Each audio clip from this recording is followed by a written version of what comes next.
Okay, Bismillah. You should be it. So, so what does Fir'aun do? So you have to see this situation that sometimes people in power, they're in power because of the structure, the structure of power in that place. And Fir'aun, yes, he had deluded people into thinking that he's a god and that he could control things, and they did worship him. And this was something of the Egyptians; they did tend to worship their rulers. So what keeps Fir'aun in power is this belief that people have and the power structure. So the people underneath him, like we talked about Qarun and Haman, and there were others. These people beneath him kept kept the power structure in order. And if these people had left, if these people had decided to become Muslims, Fir'aun's power would not have it wouldn't have remained absolute, right?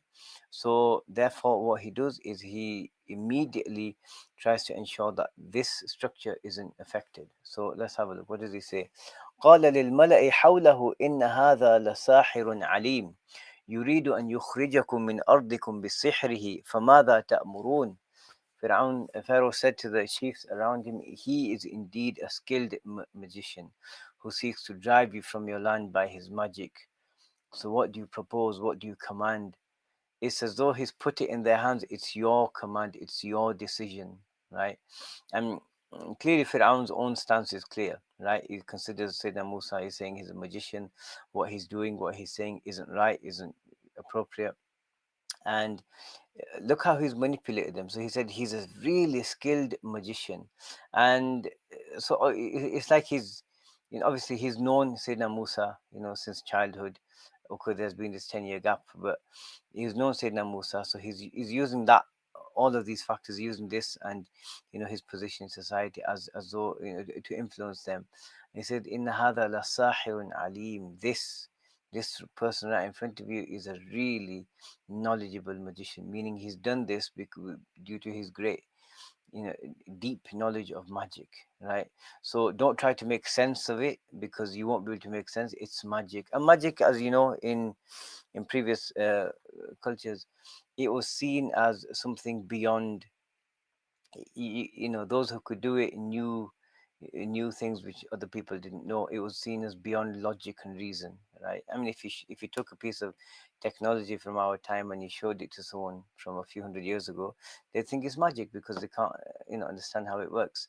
So this is how it is. So what does he do now? This is an important point here. So he's manipulating them. And how does he do it? Yuridu an yukhrijakum min ardikum. He's saying he wants to take you out, drive you from your land, right? Bisihrihi, using his magic, right? Why with these miracles that Sayyidina Musa has, he's calling them magic. And Fir'aun saying to them that he wants to drive you from your land. So, firstly, who wants to get driven from their home? No one, right? Secondly, it's not just their home. These people are in a structure. They're excuse the pun is intended, but they're in a pyramid of power, right? With Fir'aun at the top, and these people slightly further down. So if they were to believe in Musa, or if Bani Israel left with Sayyidina Musa, or if Fir'aun and all these other people accepted Islam, they would no longer have the power that they control at this point. Now, this is a huge thing. People will, when it comes to power, or when it comes to status, or when it comes to things people hold dear and important, such as race, right? Racial identity, as we found with Bani Israel. Um, Later, when the Prophet Muhammad came, sallallahu alaihi wasallam, when it comes to these things, people will sacrifice anything and everything: their lives, their wealth, even their children, even their akhirah. Right? What did Huyay ibn Akhtab say?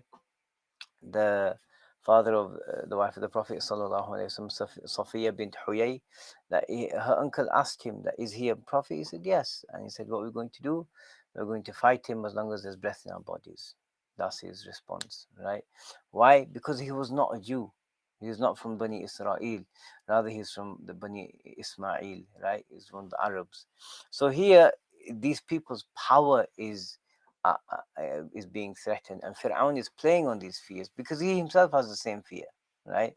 So he's playing on these fears that he wants to take you out of your land, and even if he takes the slaves, the slaves out, it will affect the power structure. They won't enjoy the same level of comfort as they do, with slaves, right?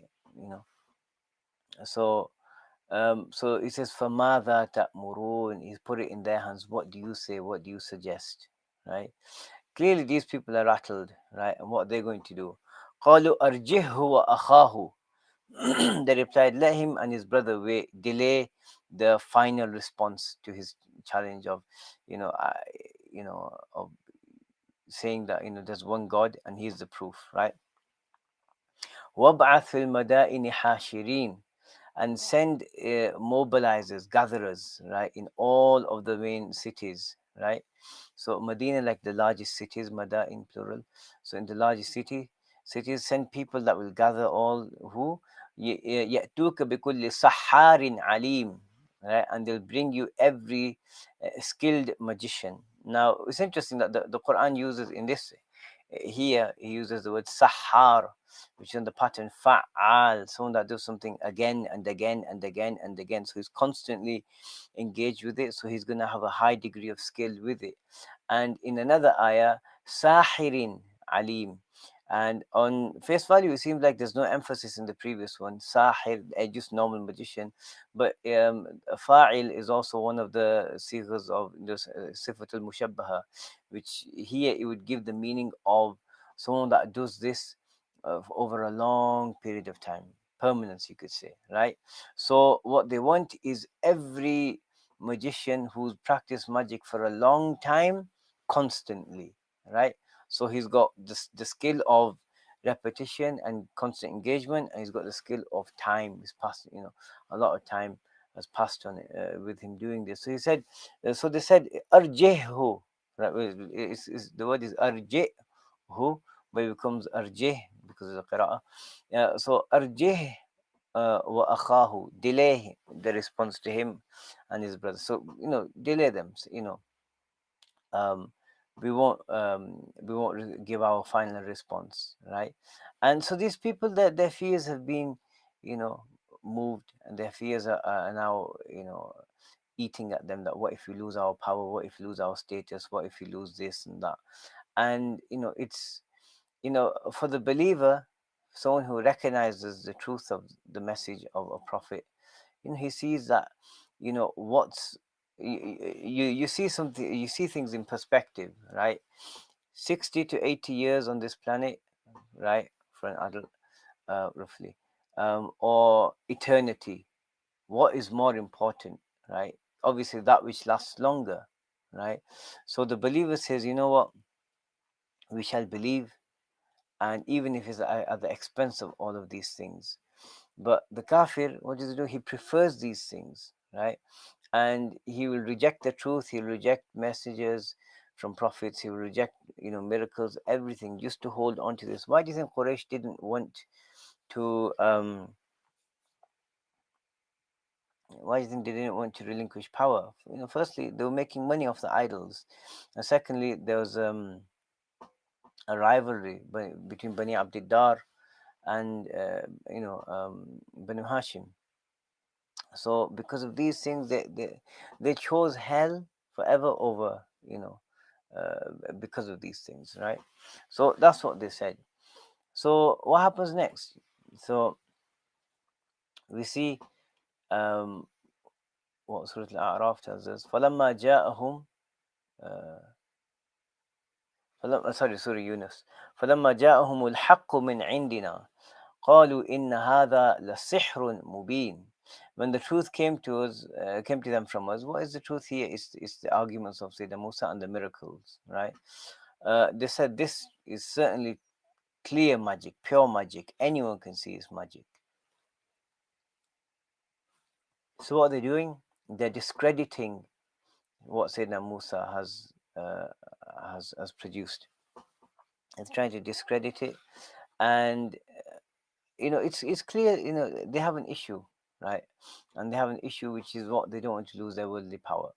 So what do they do? This, firstly, there's the standard character assassination of Sayyidina Musa, saying he's a magician, and then there's a, try to the subversion of his message by subverting his miracles, saying, look, it's not a miracle, it's actually magic. Anyone skilled enough in magic can do it. And guess what? We'll produce all the magicians. Now, so the ulama mentioned that every prophet was given a miracle that was suited to his time. Um, in the time of the Prophet, sallallahu alaihi wasallam, they were experts at producing deep meanings from their language, the Arabs. So the Quran was given. In the time of Sayyidina Isa, some of the ulama have said that medicine was prevalent in his time. Others have actually said no, it was materialism, right? That people really materially focus, and this is makes more sense, and it goes with his message as well, because he was directing people to the akhirah, to Allah, right? Even if you look in the biblical sources, you talk about the kingdom of heaven, or he's talking about don't be too focused on the law, right? If someone asks you to carry something for 1 mile, go the extra mile, go, you have it in your mind, I'll walk a second mile as well. It's like that. So so then his miracles went beyond what people were physically capable of at that time. The material limits were surpassed by those miracles, such as what? Such as healing those that were born blind, giving them eyesight, right? Birds being made out of clay, him blowing into them, and them, you know coming to life. So that was the case with that. So he said, قال Musa. So Musa said, أتقولون للحق لما جاءكم. And this is where you stop here, because this is one of the usages of the Arabic language, which is very succinct, ijaz. So what's implied is that Sayyidina Musa is saying, أتقولون للحق لما جاءكم إنه سحر. Right? Are you saying about the truth when it comes to you that it's magic, right? And then he says, "Asihrun hada." Um, is this magic, right? So it's a rhetorical question. Clearly, it's not magic, right? ولا يفلح الساحرون. And whilst at the same time, um, the sahirun, the magicians, don't succeed. What's going on? So Sayyidina Musa is expressing his shock, like, the truth has come to you. There are convincing arguments, there are miracles, things that you cannot replicate, and you're saying it's magic, right? You don't have any idea what magic is, right? Just things beyond your understanding. So therefore, you've relegated everything to magic, right? And he didn't even say it, like the Quran doesn't express it to show how shocked he is, right? He said, "Asihrun hada." Is this magic? You know, clearly it's not. The rhetorical question gives the meaning. No, clearly it's not, right? and and then he says wala yuflihu sahirun, and then he mentions a general rule, right? Which in some of the ulama mention, when there's a fi'l mudari, present tense verb, general rules are mentioned, that wala yuflihu sahirun, magicians don't succeed. So um there are two types of magic we've talked about before, right? Two types of magic. um I talked about this in the tafsir of Surah Al-Falaq. So generally there's magic which is just sleight of hand, card tricks, pick a card, any card, right? And this is technically, it's not real magic. It's just duping people with trickery. So you know it's not the most, it's not something you should engage in, right? um and then there's actual real magic, and magic is used to harm people, right? In the Sharia, it's a kabira, right? One of the the major enormities. And if in the process of performing that magic, the magician has to do something which is kufr, then it's kufr, right? It takes the person out of Islam. Allah protects us from that, right? And so why do people do magic, right? It's to harm people, It's to cast a spell on someone, or to split up a marriage, or um, various things that people do, right? And it's done with malicious intent. And so it's a form of dhulm. And Allah subhanahu wa ta'ala hates dhulm. So there's a general rule which is mentioning here, that a magician is never successful. Anyone that resorts to magic to harm someone, it will, they will not be succeed, right? Maybe that person will come to some harm if Allah has decreed it, but in the long term, this person is going to be the one who loses out, right? The one performing the magic. And what you'll find generally in what you'll find is the ulama say that when it comes to recompense, they say al jaza'u min jinsil amal, right? The recompense, so the word jaza can be used for good. So when you say jazakallahu, you add khairan, right?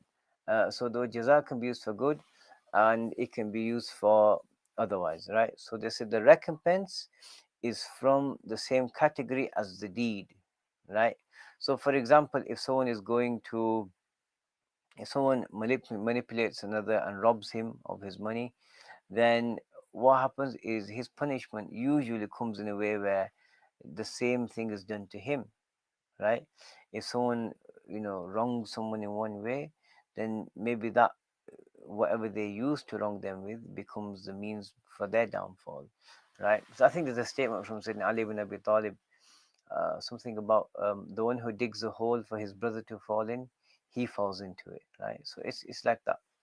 So here you are, right? So he says that magicians do not succeed. So remember that, right? Remember that people, sometimes resort to these sorts of things in order for, we don't want this person to marry that person, or whatever the petty motivations are. But look at it forever. Look at its effect forever, and those people that do this are the losers. They really lose out. Allah will never support this, right? Because He said clearly here that the magicians, those who resort to magic, they never succeed, right? They don't succeed. So what happens next? So then the elite, the mala, they speak, the governors, they speak to Musa. قالوا أجئتنا لتلفتنا عما وجدنا عليه آباءنا وتكون لكما الكبرياء في الأرض. Look at this. They argued, have you come to turn us away from the faith of our forefathers so that the two of you may become supreme in the land? وما نحن لكما بمؤمنين. We will never believe in you. Pharaoh demanded, bring me every skilled magician. Right, so what's happening here? So some of the coming verses will add a bit more context as well. But what's happening? قالوا أجئتنا لتلفتنا عما وجدنا عليه آباءنا. So for these people, inherited religious practice was sacred, right? So as for the Arabs, and as for many people, the development of science and other sciences, um, other branches of knowledge, hadn't advanced much. So these people, uh, they, their explanation of the world around them depended greatly upon what they had inherited, the myths and the superstitions that they had inherited. And one of the things here was the deification and the worship of their kings, right? So, they believed they were gods. So now they're saying our whole understanding of the world is from what they've, they're saying that they've it's come from what their forefathers gave to them, right? What they've inherited, and you're trying to turn us away from that. And it's almost like someone's on a bridge, across a ravine, and you know and someone else comes and puts explosives on both sides, and is about to press the trigger, and they go, you're coming to blow the bridge up. Where are we going to go? We're going to just going to fall. So they're describing it as though complete destruction will come to them, which obviously it won't, right? Allah subhanahu wa ta'ala sent them something superior. So anyway, this is what they did. And so they said, what do they do now? Say, uh, وَتَكُونَ لَكُمَ الْكِبْرِيَاءُ فِي الْأَرْضِ. So do you want us to turn away from what our forefathers, what we've inherited from our forefathers, so that you two can have dominance, kibriya, this, the biggest role, um, from kabura, to be big. So this grandness, right, grandeur, right, that you can have that in the land. Is that what you want? So basically, they're accusing Sayyidina Musa and Harun that you're using deen to uh, take control over the dunya. You're using religious authority to take control of our lives, to strip us of our authority, and to assert your dominance over us, right? And which is as far from the truth as possible. Sayyidina Musa goes through a lot of difficulty with these people. Why? He's just delivering the message of his Lord. And clearly, prophets, why were all prophets shepherds, right? Because the whole process of being a shepherd teaches them something of, care and concern for those under them. And, there is a, they must have had care and concern. Prophets,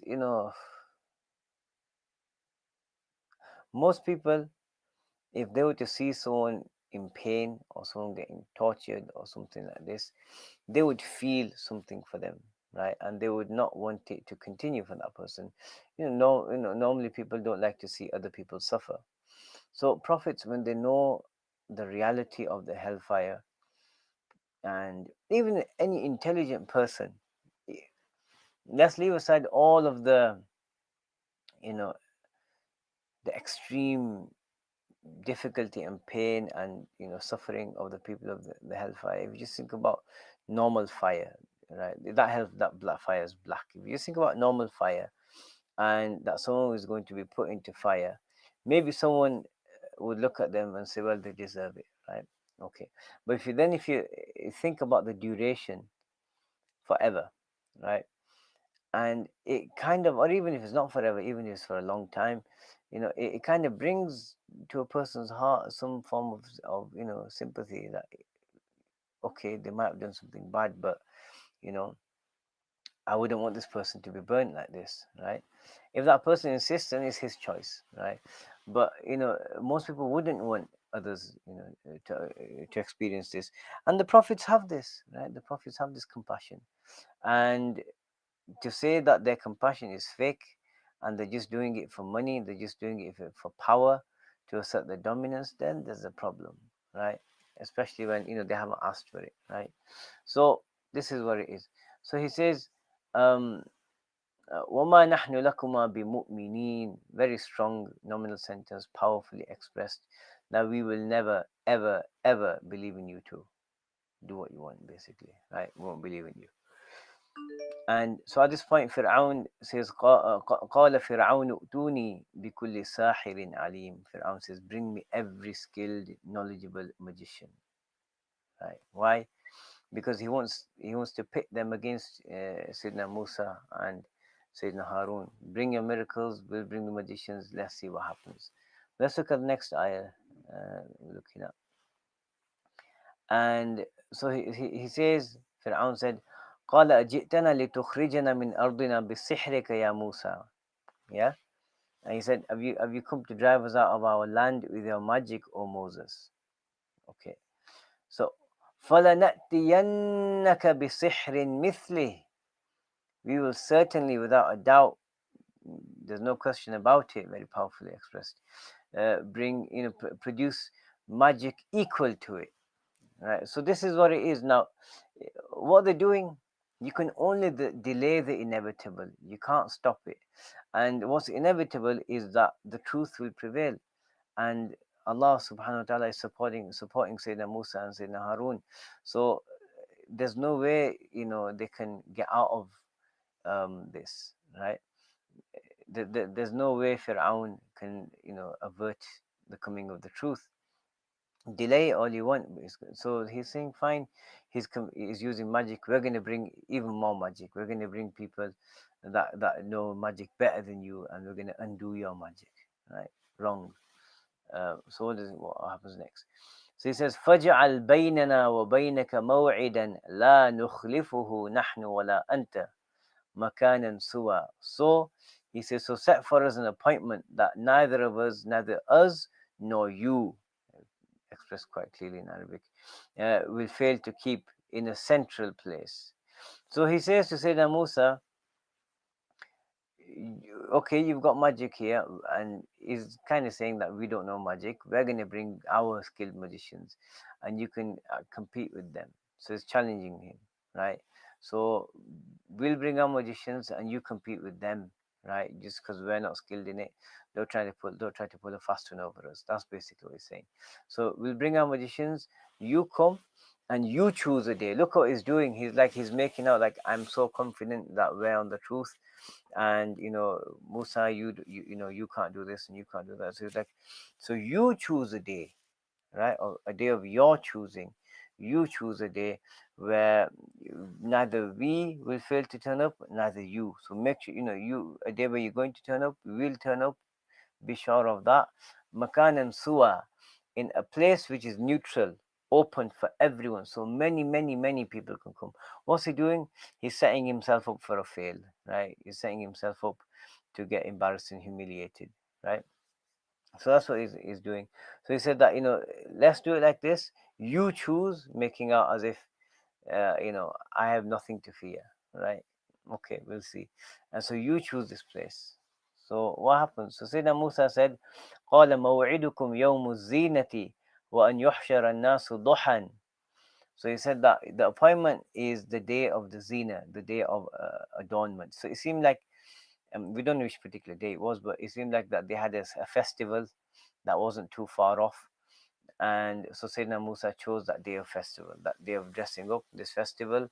People are free, they won't be working, so everyone will turn up and everyone will see the miracle. Everyone will see the truth of the message of Sayyidina Musa. It can't be something that the palace, hides away, right?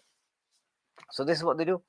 So he chose, so the location, obviously it's not mentioned, but it'll have been somewhere where everyone can see, where anyone can turn up.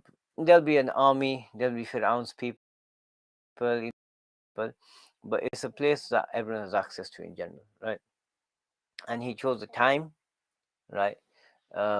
Which he chose the early morning, duhan, وَأَنْ يُحْشَرَ النَّاسُ duhan, and that people will be gathered in the early morning. So after sunrise up until Zuhr, but here, stating it means generally it's pretty much straight after sunrise. Why? It's bright. Because if you said we'll meet at night or we'll meet at Maghrib or whatever, it could be dark and people could say, like, oh, we didn't see anything, whatever. No, bright, everyone's alert. Let's have it there, right in front of everyone, right? So so Sayyidina Musa was not scared. He's not scared of making a public display of this, right? Because he knew Allah subhanahu wa ta'ala is with him. Will he feel nervous later?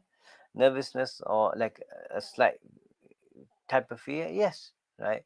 We look at that, right? But it's not.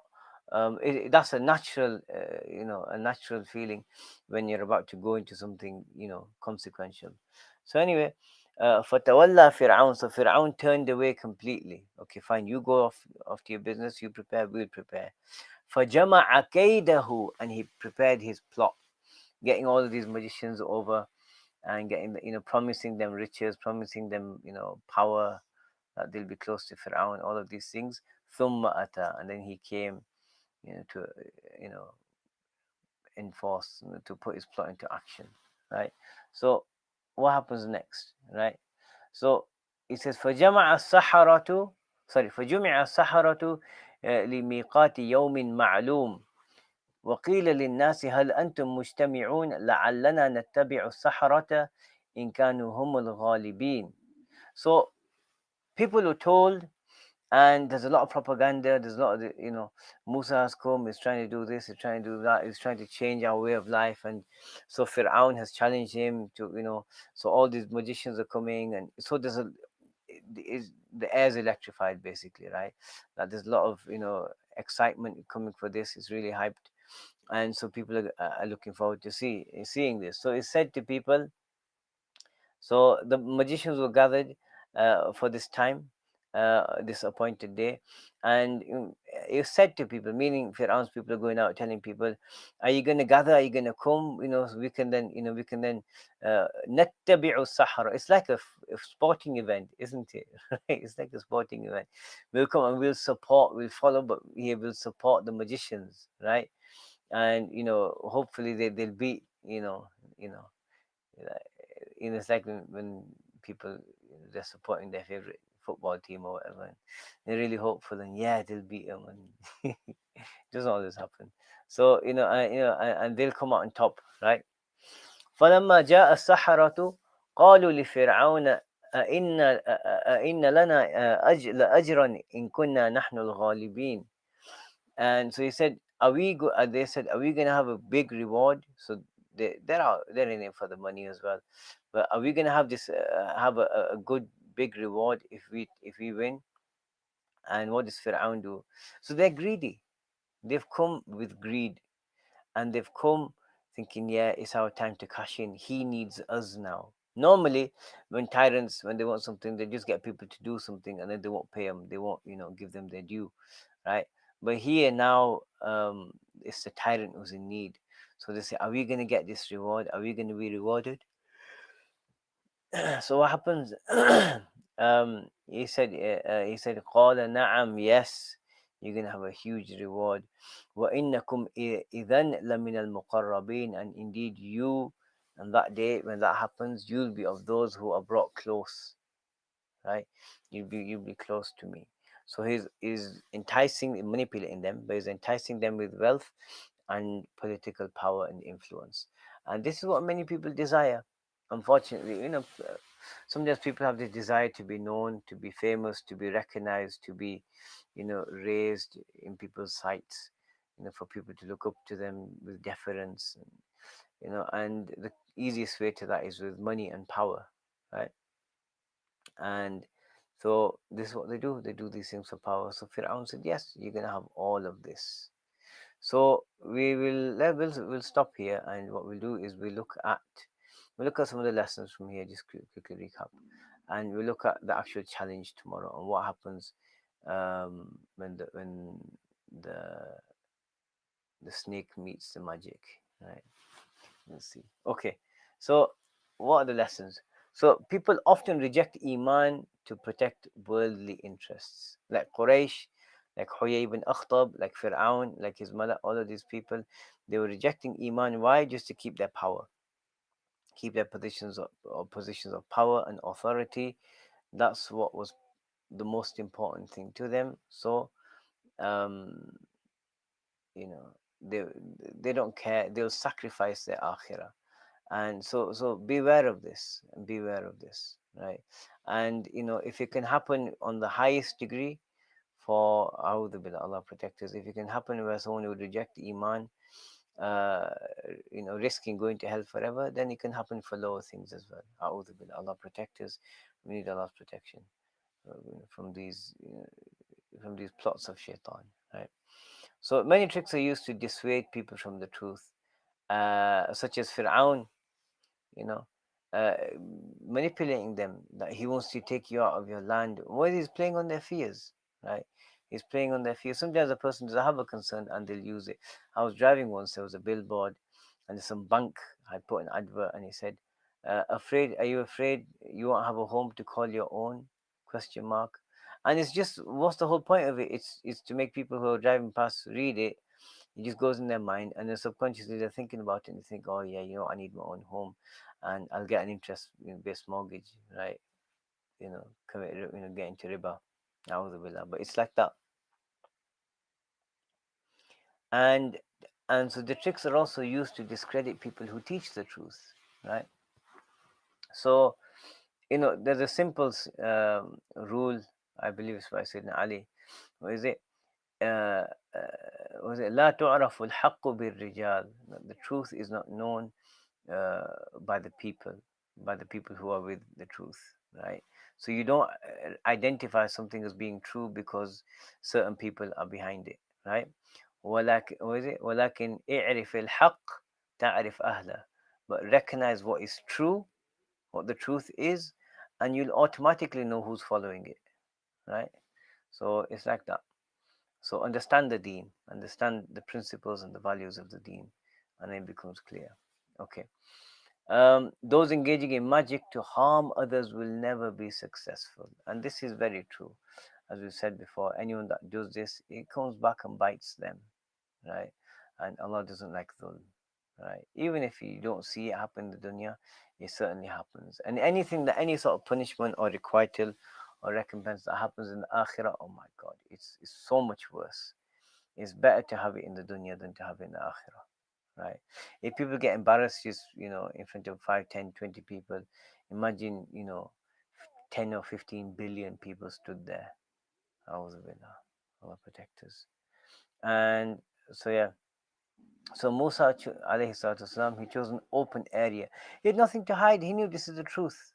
And so someone that has the truth, they'll say it straight and openly. Yes, this is the truth. Here it is. It's based on this. Here's my evidence. Whereas Fir'aun, the way he was doing it to try and dissuade Musa. So another trick and tactic. Musa said, yeah, on this day where everyone's going to be off, right? You could have chosen another day where people are working. No, this day, festival, everyone's off at this time where everyone can attend, men, women, children, elderly, everyone. Here you are. And so also last one, greed is a powerful motivator. Never underestimate, what people will do for money, right? And so if it comes to, in order for greed for money or greed for status and uh, you know recognition or whatever it is, right? These things, they can make people move mountains, right? For the wrong reason, unfortunately, right? So never underestimate how powerful it can be. And others, and people will exploit it, right? There are other people out there who will go and they will exploit the greed of others for their own self, like Fir'aun does, right? So we ask Allah subhanahu wa ta'ala for afiyah and to benefit us from all of these wisdoms that we receive in these surahs and these verses. And inshallah ta'ala, we'll continue tomorrow and see what happens in the big show, inshallah. وصلى الله على سيدنا محمد وعلى آله وصحبه وسلم والحمد لله رب العالمين. Okay, that's fine. Right, okay. Assalamu alaikum wa rahmatullahi wa barakatuh.